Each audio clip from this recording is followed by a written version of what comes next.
My name's Chris Cleary, and when I was a little bit about me, and then I'll kind of jump off in a thing.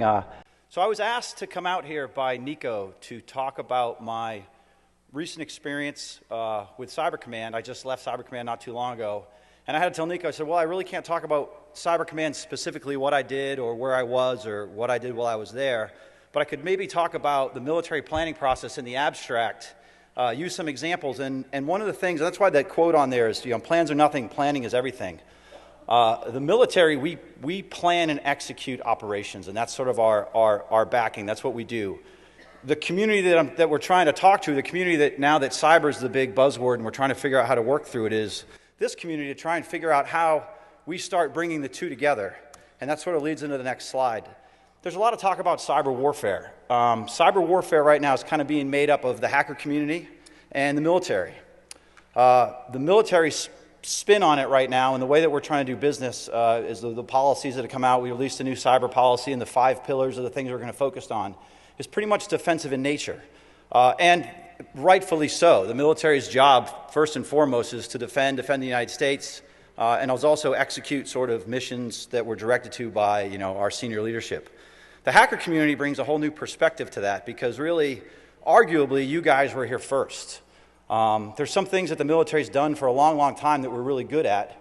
This is a new domain, and we're trying to figure out how to operate in it. And it's kind of the bringing together of the peanut butter and the jelly to make something that we're going to coin cyber warfare in the beginning. And what I experienced in the last couple years is how the two communities may be talking past one another. The military, we're very rigid, we're very hierarchical, we do things very linearly. The hacker community is much more dynamic, much more free thinking, and it's trying to understand, and I think when we bring these two closer together, one of two things are going to have to happen. Either the hacker community, when they want to support the operations that we do, are going to have to figure out our planning process and then understand what they do and then bring it to us, or maybe we're going to realize that the way that you guys do business and how those things will be brought to bear to support our operations, maybe we have to, in the military, come up with a new planning process, a new way of thinking through a new language, a new way of stepping through it, so that you guys can come and leverage what we do. Sure. Right, just a second. Unfortunately, yeah. Okay. Sorry. Don't leave. I need your mic. Oh. No, keep it. Good morning, everybody. How many people here are new to DEFCON? Raise your hands. Okay. For those of you who don't know, my name is Priest. For those of you who heard this, I apologize. I'm the designated asshole for DEFCON. I'm the mean man who's going to come find you when you're fucking up. Please don't fuck up. I really don't want to see you. We like it here. This is a nice venue. We love the guys where we were before, but like I said, this is a nice venue. I really don't want to be here Sunday saying, this is why we can't have nice things. That said, he's drinking light beer. That kind of scares me. It was bought for me. I didn't buy that. Somebody brought it to me, by the way. That's a good cover story. Yeah. Good cover story. What I'm here to tell you, number one, is, like I said, please don't fuck up. Number two, we are having something called the Blood Code Drive. How many people here know what the Network Ninjas are? Or the Ninja Party? Raise your hands. Okay. For those of you who don't know, one of the most awesome parties at DEFCON is the Ninja Party. Their leader has come down with a rare blood disease. We're having a blood drive / contest today from 12 o'clock to 5 o'clock. Doesn't matter what blood type you are. If you could, please donate a pint of blood. Please be smart about it. Don't drink before. Don't drink booze after. Rehydrate yourself. Don't go run a mile or something like that after you do it. But if you can do it, it would really not only help Barcode, but it would help everybody else who needs blood. There's a picture floating around at Barcode. If you take a picture of yourself giving blood, there's a raffle going on. A couple of the prizes are, one is a skateboard signed by a lot of cool people. Two is we will take you on a behind-the-scenes tour of DEFCON. So we'll take you behind the green curtain, and you get to see the little man pulling the levers. There's nothing back there. And like I said, we would really appreciate your help. They do a lot for us. Barcode, I know him personally, is a really cool guy, and would really help him out, and would really help a lot of other people who need blood. So there's a picture of me floating around. I was the first guy to do it. Let's see if we can't make a good showing at the blood drive. So that's it, guys. Thanks. Sorry. No worries.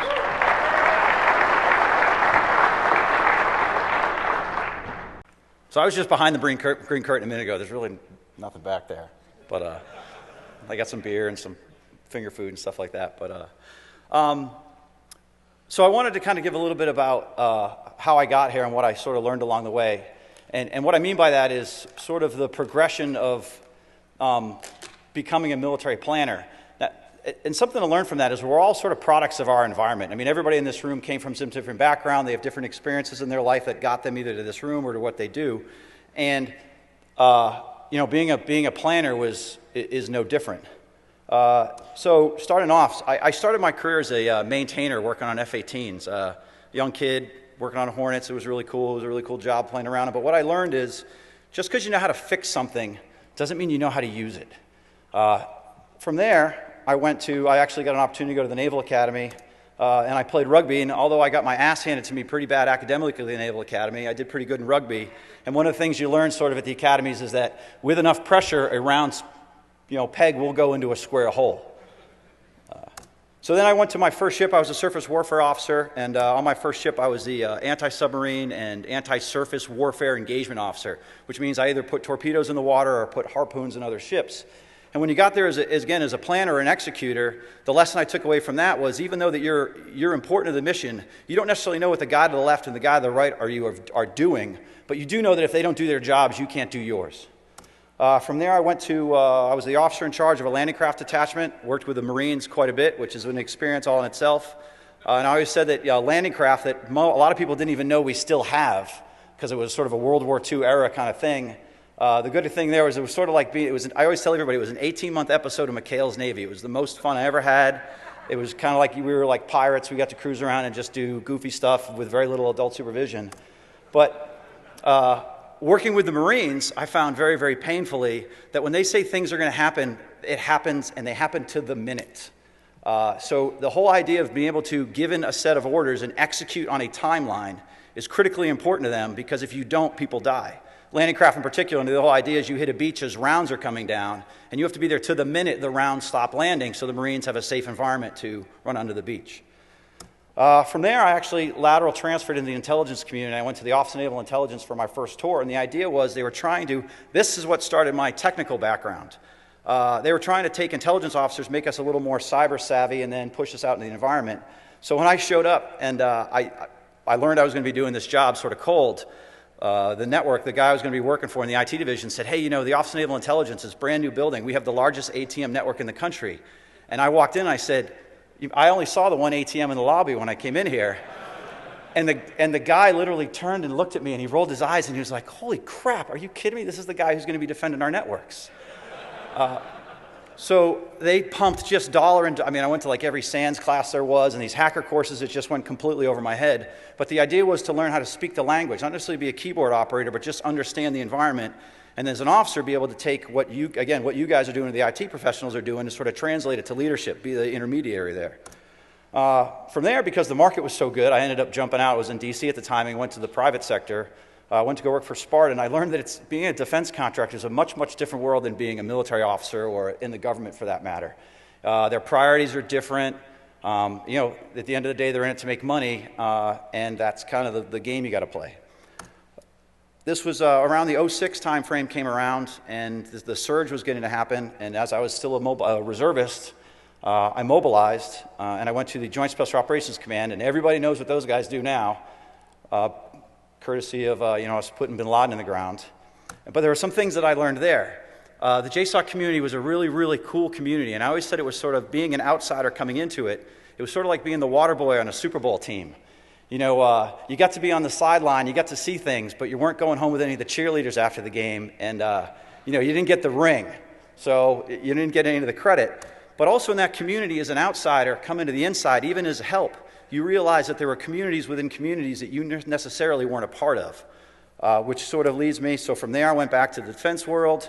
And then about 2+ years ago, I got mobilized again to go to U.S. Cyber Command. And what I realized as a planner there that my background with all those different experiences really set me up pretty well. The most important one was the being an outsider and insider community. You know, what they do there, especially the people that support us, is still very much a clique, and you're not always necessarily allowed into that clique.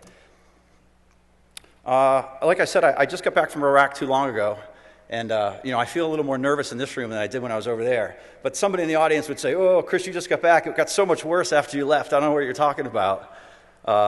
But we were coining this kind of thing, and when I say one of these things is not like the other, as we're out there doing operations, I read Rod Beckstrom's book, The Starfish and the Spider, and he talked about, you know, the whole decentralized thing, and we're trying to put it in a different context. And we would start kicking around this idea of sort of the deer hunter and the sniper, especially, and I think it relates to this community pretty well. So deer hunters and snipers have some things in common, and for the most part, that's the weapon system they use. You can find a rifle, the exact same rifle that a Marine sniper would use, the M40, such and such, 380 caliber, so many grain bullet, and you could probably find a lot of deer hunters that are as good, maybe better at sometimes with that weapon system from hitting a target. You could set a plate out at 800 meters and probably put those guys right next to each other, and for the most part, they might be able to take that plate down. So in the execution of the tool, the execution of the weapon system, there might not be a lot of differences there. Where the differences come in is why they're trying to shoot that plate. And then I sort of put the pictures up there of the rifle scopes. You know, so the deer hunter's out there for one purpose and one purpose only. He's there to hit a deer. He's out there during deer season. He's wearing his hunter orange, and at the end of the day, he hopes he bags his limit so he can come home, take his, you know, beef jerky or deer jerky or whatever it eats. I don't eat deer. And then, you know, feed his family. The military sniper, on the other hand, could be out there for a multitude of reasons. You know, even though he's looking through that guy through the scope, his job might just be to report that he's there. His job might be able to shoot him at a particular time that enables some operation afterwards. How he got there is another difference. That particular military sniper, what if he's a Navy SEAL and he had a halo into the environment? The high altitude, low opening jump. Maybe he scubaed in. Maybe he was delivered by a helicopter. Maybe he's been out there a week. So the differences are not necessarily in their capabilities. It's in the planning that went through to get him to that environment and why he's there. You know, his job might not be to pull that trigger at all. And I find that kind of in the community where we are now, when we talk about strategy and tactics, the military, the government's sort of working from the top down. Most of the conversations we're having right now are about big policy issues, big cyber strategy issues, you know, how we're going to try to use cyber in the future. And at the bottom, this community is really working on tactics. And I wouldn't go so far as to call them tactics, no offense to anybody in the room, but a tactic per joint pub, per definition, is something that's used in combat, which is what makes the military very different, even from the intelligence community. And that kind of leads into my next slide. So when I say those two things are not necessarily the same, these two things are not necessarily all that different. So, you know, on the left of the slide, I got kind of the military, kind of what an operations center might look like, and on the right of the slide is a hacker doing certain things. And there's countries out there that are obviously leveraging the guy on the left a lot better than we are. Not that we should or shouldn't be doing that, and I'm up here definitely not advocating for, you know, sort of the citizen soldier concept, but there are some countries out there who do necessarily advocate and push some of their hacker communities in that direction to support operations. So when we start developing tactics, techniques, and procedures, which is, I know there's a lot of probably government military in the room who understand what those are, and there's sort of a hacker community that doesn't. The analogy that I use for that is, again, I like using the kinetic example of using maybe a firearm. And I imagine there's a lot of guys in this room that have shot a gun before. A procedure and a technique are the ways you would use that gun. So like, for instance, when you learn to fire a gun, a procedure is how to load it, how to clean it, how to strip it, and more importantly, if you're using it, say, in a combat situation, for round jams, how to unjam it very quickly and get back into the fight. A technique for using that gun might be how you hold it, kneeling, laying down. You know, guys who shoot pistols, there's the isosceles stance and the Weaver stance. That's a technique. A tactic is how that guy would use that gun in a combat situation with other people. And I think where this community starts needing to do a little bit better at is trying to figure out how a bunch of you guys operate together to sort of deliver some sort of effect or some end state. I know that you capture the flag here, where teams of guys work towards a common objective. And we've seen some other nations, some other prominent group, I guess the LulzSecs and the Anonymous of the world, sort of do things, at least with some sort of end state in mind. That's the way the military operates. But I want to talk about the offensive cyber thing, and I know that the brief was originally coined offensive cyber, and I want to get away from that for a minute for a couple reasons. Not only do it was, you know, I'm not from cybercom trying to say that we should be doing offensive cyber. to try to explain to you what the military does or how we would use this capability in the future. Well, the Department of Defense operates within a spectrum of conflict. And the reason I say that is because, with those blocks at the top, stable, peace, unstable, insurgency, general war, you can look at the world right now and see that we're in one of those categories all over the place. And within each of those categories, we have operational themes. So as an example, one of the operational themes, peaceful military engagements. What we do, you would say most of the countries in the world that we're in a period of sort of a peaceful coexistence with. And especially our allies, our partners, we do training, we do recovery operations when we need to, things like arms control, counter-drug. When we start moving up the level a little bit, limited intervention is actually the one I'd like to talk about the most, and one that I'm going to talk about again, as I go through some more slides. But a limited intervention is a specific operation to achieve an end state, a clearly defined end state, limited in scope. Sort of those examples there, a NEO is a non-combat evacuation operation. The Marines do those all the time. Go into an environment, maybe it's breaking down, you got to get some American citizens out of there, how are they going to do it? Strikes and raids. Strikes and raids, I think we're beginning to see now, and we might see more of. And as we start thinking through this might be how we classify these kinds of operations. I got a slide coming up in a little bit where I talk about Stuxnets just as an example. But I would classify that as a strike or a raid for whoever did it, however it was done with a limited scope to achieve a certain objective and then kind of end the operation. Peace operations, kind of self-explanatory. There's lots of reasons we're in peace operations. Irregular warfare. Again, on irregular warfare, you could see that kind of in how we support either irregular warfare or go to fight irregular warfare. Iraq and Afghanistan have sort of devolved into irregular warfare. They kind of came from major combat operations and sort of going backwards. And in the spectrum of conflict, the military's goal is, as we plan operations to execute through that spectrum of conflict, is to take it from the right of that spectrum and bring it to the left. We're there to take violent actions and bring them, and hopefully by the time we leave, we're in a period of stable peace, or at least we've left it better than we found it. I'm sure we could have a lot of arguments about the things that we're doing now and if we're going to leave places better than we found them, but that's the idea. That's our intent. That's why we're going there. So within the whole spectrum of conflicts, you got the elements. Now, I know this is kind of an eye chart, and I apologize for that. And this is mostly for the people that afterwards who want to go through the slides and read through them a little bit more. But within any of those operations I just showed you on the last slide, the kind of things that we would do there are represented here. So that we have offensive, defensive, stability, and civil support operations. Now, how you weight those, again going back to that last slide, is what kind of makes that operation that operation. Obviously, to the right of the slide, in major combat operations, offensive things are the main reason we're there. You're there to, we're the Department of Defense, and I used to get into this argument with some of the other partner agencies we work for, and they'd look at us and they'd say, "Man, you military guys, all you want to do is break things." And I'd stand up there in my uniform and I go, "Yeah, that's what we do. We break things. You don't ask an F-18 pilot to drop picnic baskets in another country. He has kinetic weapons. He drops bombs and JDAMs and shoots down airplanes. That's what he does. That is his domain, and his whole job is to get better at that." The idea was, so when we get into information operations, and CNO being one of the pillars of information operations, military planners, the guys who are going to plan in that environment, are thinking through how to support these kind of spectrum of conflict with a different operational themes. And when we're going to achieve some commander's end state in there, we're going to do things that leverage both offensive, defensive, stability, and civil support. So I guess what I'm trying to get people in this audience away from, or I wish the media would get away from this, is that as the cyber capabilities start to evolve, they're not just there for offensive reasons. We do those for a lot of different reasons. And now I'm going to break down some examples. Shriever War Game. Shriever War Game is something that started a couple years ago. I participated in it last year. It's out here actually in Las Vegas, Nevada, which is a space/cyberspace war game where we get together with a lot of inter-service partners, a lot of multi-agencies, and multi-nations to come up with a war game, space, cyberspace, kind of all work through it, trying to leverage each other's capabilities to achieve some kind of end state, learn things about it. But, it's done under the context of peaceful military engagement and, for the most part, with stability in mind. Here's the Stuxnet thing I want to talk about. And again, not knowing anything about Stuxnet other than what I've read in the media, what you could argue is there's somebody pissed off at the Iranians. And for whatever reason, they're concerned about a particular capability that they had.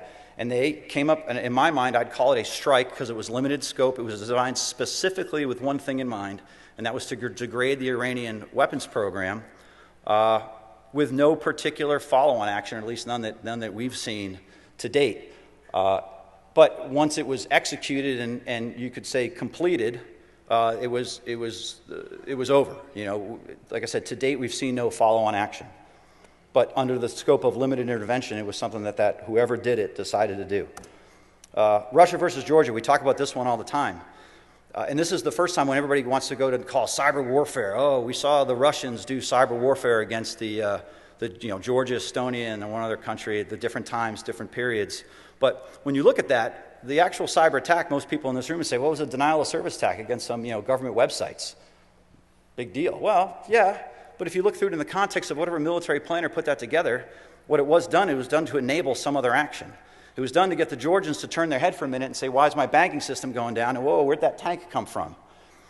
So when we talk about information operations, for the most part, information operations are done to enable other things. They're not done with the effect that we deliver there, whatever it is. And when you talk about information operations, there's 5 pillars: MILDEC, PSYOP, computer network operations, OPSEC, and one other. Somebody help me. I'm sure somebody in the room knows what the 5th one is. It's escaping me right now. That's why we're there. That's why we do it. All right, so this next slide, before I hit the slide key, I'll take a sip here to calm my nerves. So before I hit the next slide, I got to kind of intro the next slide for a minute. So talking about the military planning process is, again, why I came. I want to kind of walk you through that and just get an understanding of what I'll call it the ass pain that military planners go through, because it is not easy. It is very painful. You get beat up quite a bit, and it's way harder than executing. And that's not to insult anybody who works on a keystroke on the other end of it, but it's the thing it's the longest pole in the tent. And if it's not done right, it's how things get effed up. And we've seen good examples of operations. We've seen bad examples of operations, but it's the planning that makes that possible. So I wanted to walk you through an example, and because I couldn't really talk to a real world example, I have to talk to this one. Okay, so pause for effect. All right. So Live Free, Die Hard. First of all, I love this movie. I know when it first came out a couple years ago, it was, oh my God, the hacker. It was, look what they can do. Look how effed up things are. And that was the first context of looking at that movie, looking at it through the lens of only a cyber attack on the United States. But when you start breaking it down, and I start talking about, did Hollywood do their homework? And once I became a planner and started thinking it through another context, if you take the cyber side away from it and you think of it just how that guy executed that operation, it kind of makes for a nice case study. So first of all, the movie was based on an article, Farewell to Arms, written by this guy, John Carlin, who basically wrote an article talking about the vulnerabilities of our critical infrastructure. And it was written like 10 years ago. So it was kind of, not I'm saying it wasn't ahead of its time, but it was written before critical infrastructure was really on everybody's lips. The movie itself, focused on the execution. It was this Thomas Gabriel, the bad guy, who went in and was taking down our infrastructure and, the fire sale, all this other stuff. But when you really look through the movie, in my mind, it was a very well-executed information operations campaign to achieve some end state. Now, of course, Bruce Willis gets involved. He fucks everything up and takes down the bad guy. But had Bruce Willis not been in the movie, this guy would have pulled off what he did. And if you looked at how he sequenced his operation, he actually did it in a pretty good way. And again, please take the technical things that he did off the table. Let's just for a minute say that the technical side of the operation were possible. He sequenced them in such a way that he really, they kind of pulled it off. So I say part of a bigger plan, and I almost wish there could be a Live Free, Die Hard prequel. I mean, nobody would go see it. There'd be a handful of people that would go see it. But it would be the recruiting of Thomas Gabriel to pull off this operation against the United States. Because everybody's seen the movie, right? I can't imagine there's anybody who hasn't seen the movie. All right, good. I didn't want to have to explain the movie. But, in the beginning, you find out who Thomas Gabriel is, basically you find out he's a disgruntled government employee who tried to show the government how screwed up our security was, and of course he's blackballed and thrown into the wild. And then all of a sudden he's executing this operation. And I'm like, holy shit, where'd he get all that stuff? Where'd he get that truck? Where'd he get those helicopters? Where did those French ninjas come from? That guy had to have some bank. He had to have some funding. and the beginning of the movie does a kind of a decent job. At least it's only in the credits. It's only in the first 3 seconds of when they're going out and they're kind of got that computer screen. And, we have access to defense, access to financial, access to transportation. I'm like, okay, so they kind of hinted at a little bit what we'll call the preparation of the battle space going into the movie. But holy crap, that guy had to have a ton of money. And to pull all that stuff off, I mean, for guys of you in this audience who do this stuff, you know that of all those things that they were trying to access, that would have taken years to execute that operation. Not only from a financial point, but the access and the sequencing and the rehearsal, all that other stuff, it just wasn't done on the fly. So I always say, and I hope there's no French in the room, but I thought it was like, oh, so if the movie could have been, he was approached by the French, here's some French ninjas, it'll be your muscle, we'll give you your money, and yeah, we want you to destabilize the United States of America, and oh, by the way, you'll get to take all that money home. But if you looked at the movie in the context of a much bigger campaign, it would have been the operation to destabilize the United States, and there was probably some follow-on action after he conducted that operation that maybe there was another sequenced operation that was going to happen behind it, the next movie. What was the thing that was going to happen after this guy brought the government to kind of its knees for the most part?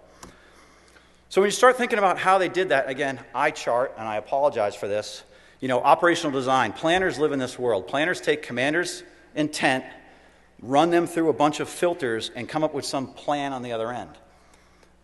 And for those, I'm sure there's a lot of people in this room that are familiar with this, and I'm sure there's some people that aren't. From a planner's perspective, this is our TCP/IP stack. See, I know a little bit of technology. So when I sit through most of the conferences in here, it goes right over my head. Technology, I'm like, 1, 0, whatever. And I would expect some of the planning process for people who aren't familiar to go over your head. And just from an abstract perspective, wow, why do they have to do those things? It doesn't make sense to me. In the beginning, I don't disagree with you.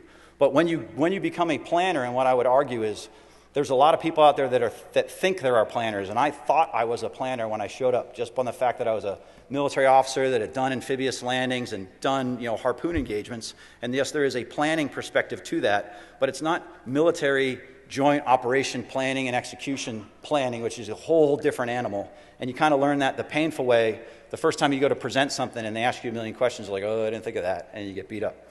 So as you look at that slide from sort of the left to the right, operational art, that operational art we coined in the military is based on your experience and based on the way that you kind of know certain capabilities work and certain things work together. You're able to use that, put some plans together that kind of make sense, and throw them out the other side to your leadership to buy off on. One of the things that we're finding out in cyber is it's difficult for us military planners to understand this new capability, which is why it becomes painful at times, not only for the reasons it's hard to explain to military leadership what it is that you guys do, but it's also difficult for us to quantify the effects of what you guys do, which makes leadership a little bit hesitant to maybe execute on operations. So when you start doing sort of this mission analysis, you get into this effects-based planning. And what that is on the right side of the slide, you sort of see the military end state, which is what you want done. What are you trying to do? And as I'm going to kind of relate this back to the movie, I'm going to kind of jump between planning and jump between the movie. Military end state, and I got another slide that talks to this in a second, was destabilize the United States, or ultimately in the movie it was he was going to get into Woodlawn and steal all the financial data that was being backed up there. Well, to do that, knowing that the end state is you got to look at your target, and I'm going to move to the right side again and go to center of gravity. Center of gravity analysis is something that takes the most time for what we're doing, because that ultimately leads us to where we want to deliver our effects. Center of gravity usually, Clausewitz defines it as, the hub of all power movement on which everything depends. So when you break that down, center of gravity, you get critical capabilities, and you can do this in a lot of different ways. And maybe just for an example, we'll say like an air defense system. Well, an air defense system's critical capabilities, it's got the missile, it's got the launcher, it's got the radar, and the radar's broken in. It's got a detect radar, track radar, fire control radar. It's got people, it's got power. Those are all the things that make that system operate. Well, based on that, it's got critical requirements. Each one of those systems then has requirements that makes it function. The radar needs power, it needs people. The missile needs a view of the horizon. There's a lot of different things that it would need. And then when you start looking at the critical requirements, you start identifying critical vulnerabilities. And the vulnerabilities are to take down any of those critical capabilities that would affect the center of gravity. So an example of, the radar. If I can destroy the tracking radar because it's physically located somewhere, which again makes it vulnerable to attack, I'm able to take the the weapon system offline, and I maybe never had to hit the missile or never had to go out to the people. Or if I can keep the people from getting to the site to operate it, well, then the site can't operate. So there's a lot of different ways we think through that. But as we start piecing it together, when we've identified our critical vulnerabilities, those become our objectives. Those become the things that we're trying to target, the things we're trying to deliver our effects to. So our effectives then, our objectives, we assign an effect to it, and in the most case, in the Title 10 world, which is very important to distinguish, the effects become degrade, deny, destroy, disrupt, defeat. And that's the way, we're there to break it or deliver an effect to again, degrade its ability to operate.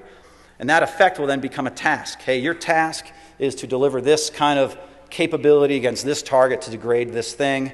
And it's kind of you get into an OODA loop where one continues to support the other. Which leads us into the joint operations planning process. For those in the room who are familiar, who have participated in it, you realize just how painful this is.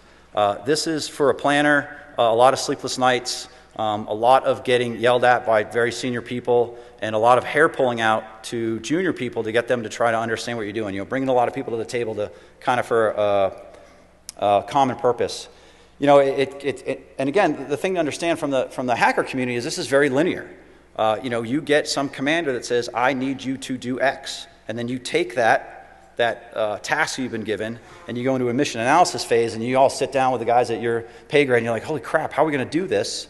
And you start thinking of all the different things you need to execute. And then once you have some of your facts, and I got some slides that talk about this in detail, develop COAs, you war game it out, and obviously something gets approved, but not all the time executed, which is the other thing to understand. Even planners plan, we plan all the time. That's all we do. I mean, there's somebody somewhere right now probably planning to invade Canada because they've got nothing better to do, but that's what we do. So when you look at the mission analysis, again, which I said is the most painful part of the process, this is when you're trying to piece together what you're trying to do. And then trying to revert back to the movie, I called some things in red to say, when Thomas Gabriel was approached by the French, so I'll jump into that for a second, and was asked to go do X, Y, and Z, well, he's thinking, okay, if he wants me to go do this, and they're going to let me, do this fire sale, how I'd go about doing it. And he came up with some implied and essential tasks, and he really had to look at our center of gravity, or his adversary's center of gravity, and what makes us tick. And when he was going through this, and I'll bring it up in a second, he really determined that if he could get to the U.S. government and kind of bring them to her knees, it would enable him to do something else. Commanders, the CCIRs, for you're not familiar, that's Commander's Critical Information Requirements. Again, if this was the prequel of the movie and he was trying to execute on this, his list of information requirements probably would have covered this whole wall, because you guys all know from the community all the different targets he was trying to hit and all the different ways to get in there would have just been, a laundry list of things that he would have taken probably more like years to get his hands on. Not to mention who built the truck, all the other stuff, the money, the spec requirements to build a truck out, the helicopters, the French Ninjas, all that stuff took a lot of time. So again, if we look at the same slide, the mission to task kind of construct for his center of gravity analysis, he was going after the United States government, which was the target. Our capabilities there, banking, law enforcement, first responders, all the things that make a government function. The critical requirements to that are, so you got financial, you got banks, you got communications, you got telecoms. So you can see the things on the slide. And then the critical vulnerabilities, what he was going after, because there were so many different targets, I just kind of sum up here.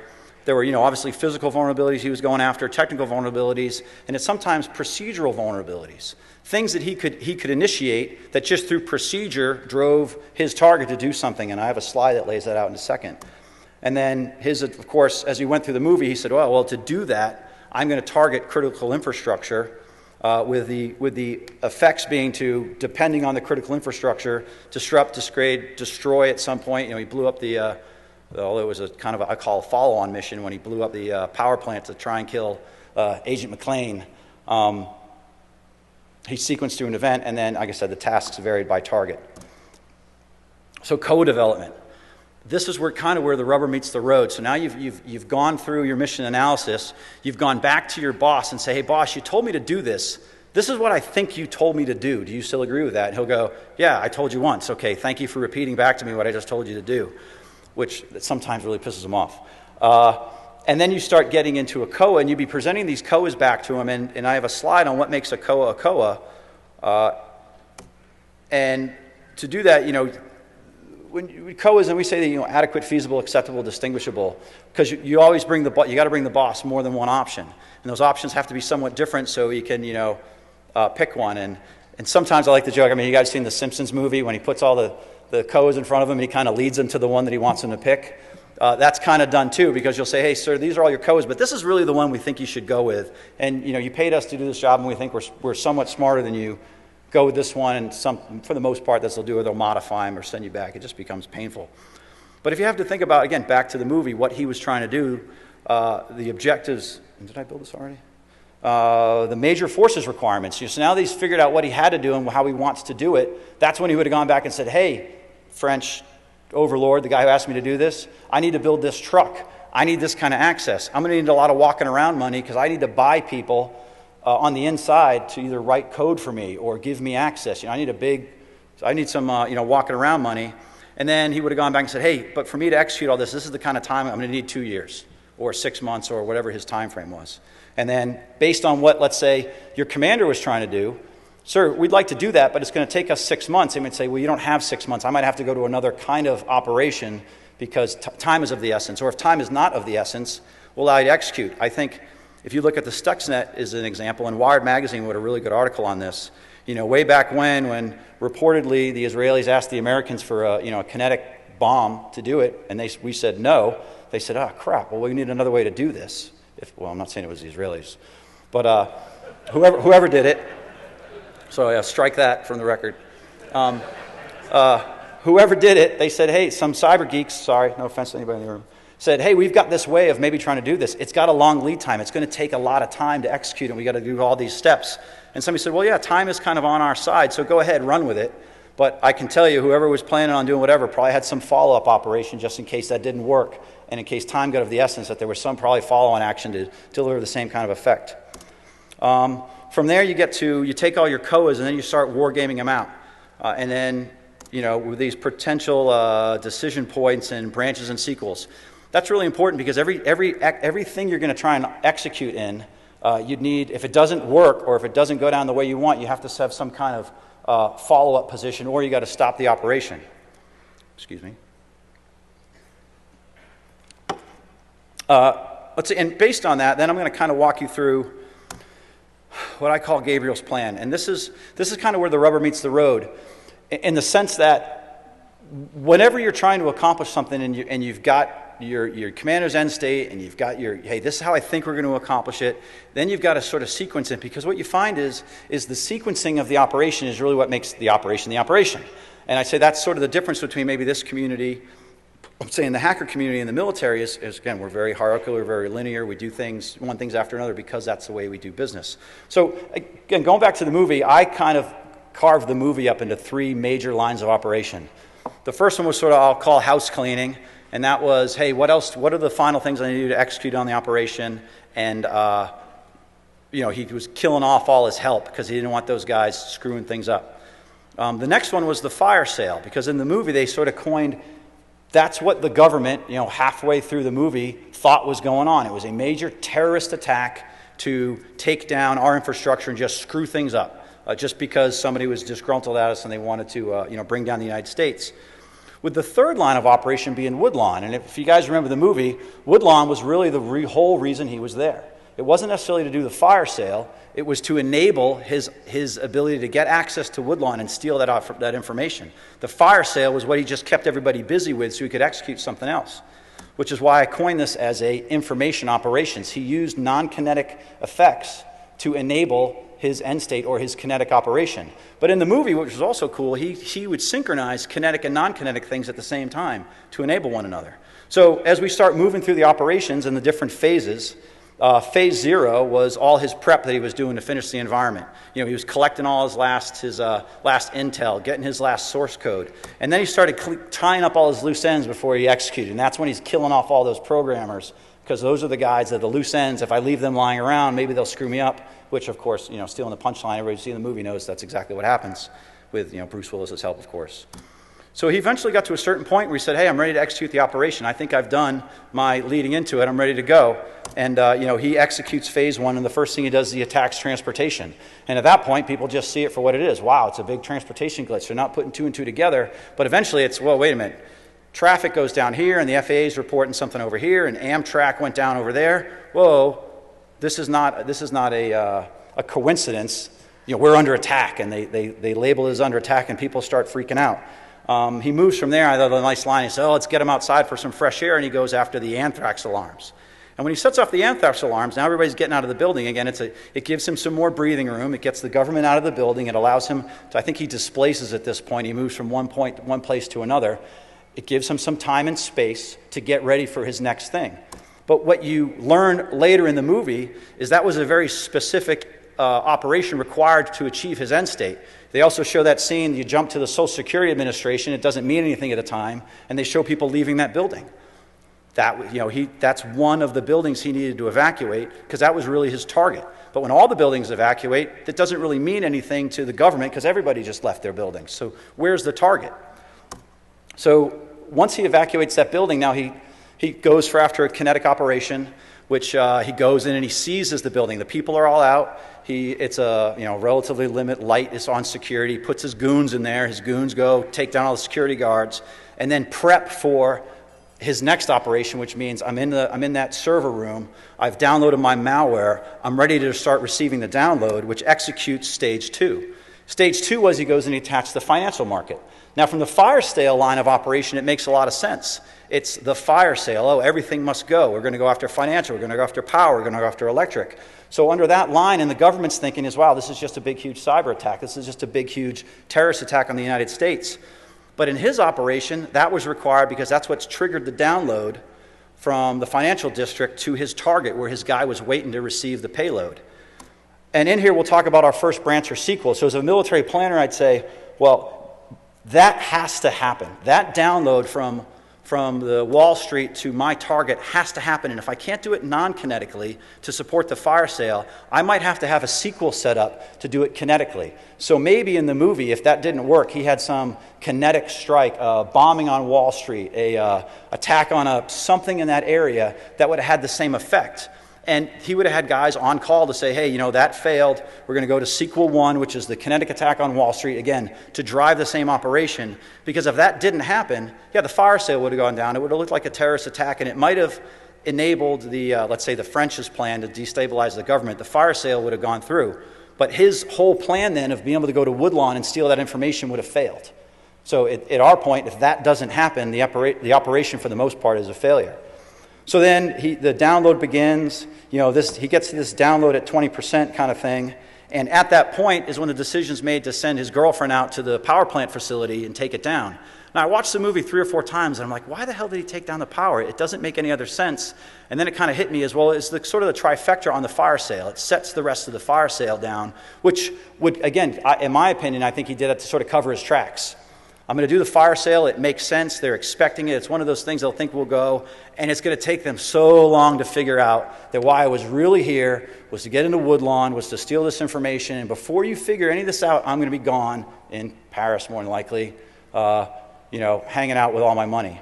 But at the end of the day, the mission wasn't complete. And why wasn't it complete? Because in my opinion, he didn't do his work on his first line of operation, which says, other than the fact that I know that this line of operation is supposed to kill all these bad guys, I don't think he thought through it enough with a proper sequel in place that said, if something horrible goes down, I might have to put a lot more effort into tying up my loose ends. He doesn't. McClane gets in there. McClane, screws everything up, and it kills the operation.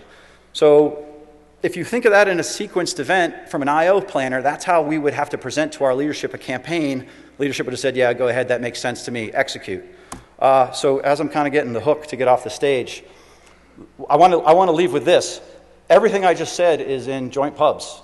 And for those of you who kind of want to learn more about the way the military operates, go check out these joint pubs. They're all there. Actually, some of them come in little cliff notes.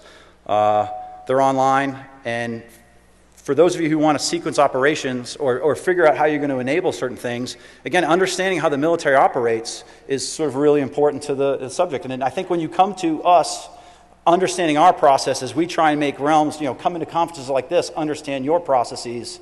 we'll start taking, things that take weeks and months and years, and maybe we'll start getting them down to days and hours or minutes. And with that, that's the end of my talk. I hope you guys liked it, and I guess I'll be across the hall for questions.